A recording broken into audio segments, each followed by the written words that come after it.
Are not all these ministering spirits?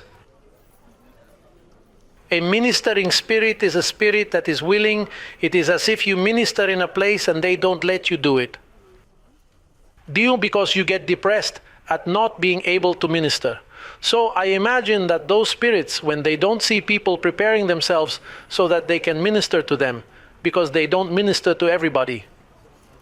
Number one, if you do not serve the Lord through the gospel of the uncircumcision, they do not serve you. You carry salvation yourself. Now once you get into the true gospel and you place yourself where you should be situated as a competent minister of this covenant, then that angelic service begins. And we have already read Hebrews 1:14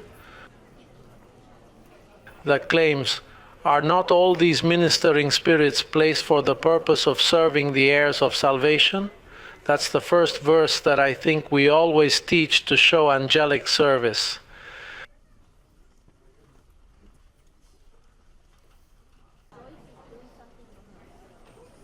But there are other verses as well. For example, I would like to emphasize angels work outside of you. Outside of you. Your mind works for your physical needs. With the mind you confess and activate that healing and activate cells of your body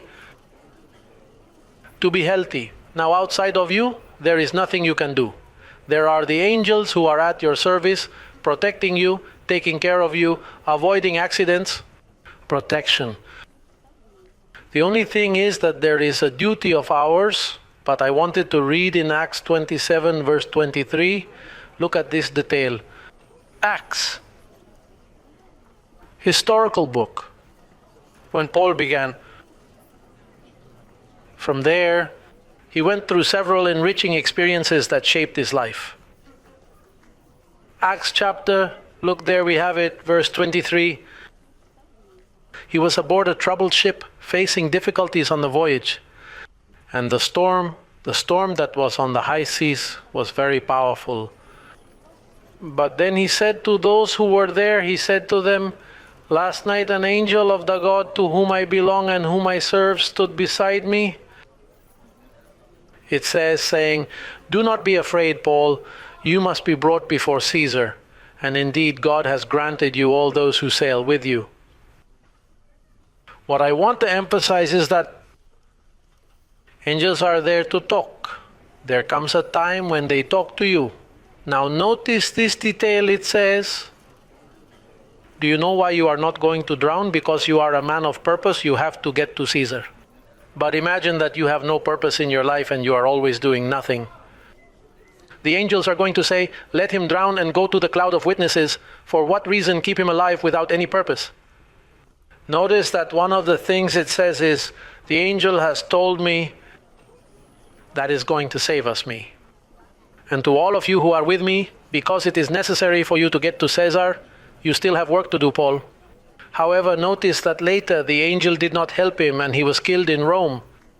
Because the goal was accomplished, the purpose ended. The purpose of your life. We are here with a purpose, and there comes a time when you are not active in that purpose. Then why does the angel take care of you?